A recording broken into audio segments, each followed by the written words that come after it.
BingX, a trusted global crypto exchange. Trade spot, futures, or copy top traders easily.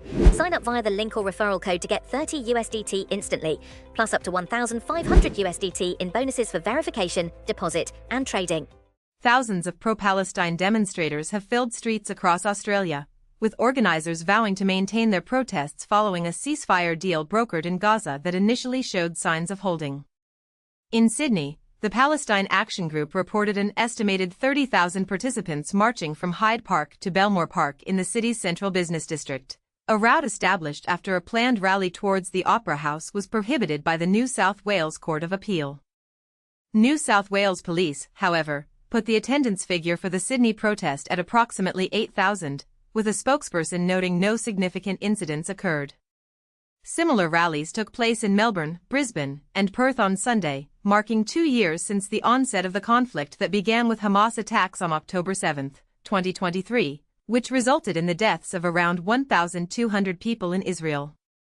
The pro-Palestine movement's commitment to continued advocacy was emphasized by organizer Josh Lees, who told Guardian Australia that the protesters would absolutely continue to protest for a free Palestine, for self-determination in Gaza, for aid to be allowed in, and for Palestinians to be able to rebuild Gaza.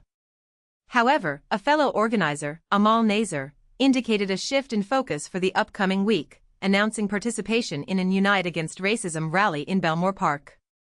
This event is planned as a response to anti-immigration rallies and the presence of neo-Nazi groups within Australia, highlighting a broader spectrum of social justice concerns within the activist community. Amidst the demonstrations, a palpable sense of hope for lasting peace was expressed by many protesters, fueled by the recent ceasefire. Yet, a degree of skepticism permeated the gatherings regarding Donald Trump's involvement in brokering the deal, with calls for sustained pressure on the Australian government to impose sanctions on Israel and halt military trade. Shamik Badra, a Palestinian Australian residing in Sydney, articulated a deeply personal hope that the agreement would facilitate the arrival of his elderly mother, who remains in Gaza without access to medical care, and allow him to locate and bury his missing brother, sister-in-law, and their 4 children. Badra expressed a guarded optimism, stating, "We support the efforts to end the genocide, but still, I'm worried." The Trump plan was imposed on Palestinians. They didn't consult Palestinians at the beginning. The Sydney rally also featured powerful testimonies from 4 Australians who had been released from Israeli detention following the interception of the Sumud flotilla earlier this month. Surya McEwen, whose arm was allegedly dislocated during his time in Israeli prison, shared his experience, emphasizing the lack of public knowledge surrounding the ceasefire agreement. He highlighted that international aid organizations, including UNRWA and UNICEF, were preparing to enter Gaza. McEwen affirmed the flotilla activists' resolve to continue attempting to deliver aid by sea, declaring, "As long as there is a situation where there's a brutal and illegal blockade on Gaza." Abubakar Rafiq, who recently returned to Sydney, delivered an impassioned speech recounting his detention with 83 other men in Israel's Ketziat prison. His liberation was juxtaposed with a poignant question about the fate of other Palestinian detainees, including the 10,000 Palestinian hostages that are being held in prison.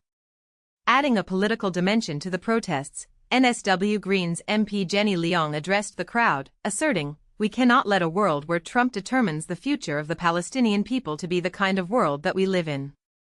Nazer, who had initially sought permission for the Opera House march, maintained that the protest could have been safely conducted at the iconic venue. This stance contrasted with the view of NSW Police Assistant Commissioner Peter McKenna, who had previously described the original plan as having disaster written all over it. Nazer, however, pointed to the unintended consequence of police opposition, suggesting that every single time the police attempt to oppose our rallies or take us to the Supreme Court, it wakes up a lot of people to the need to mobilize and stand up against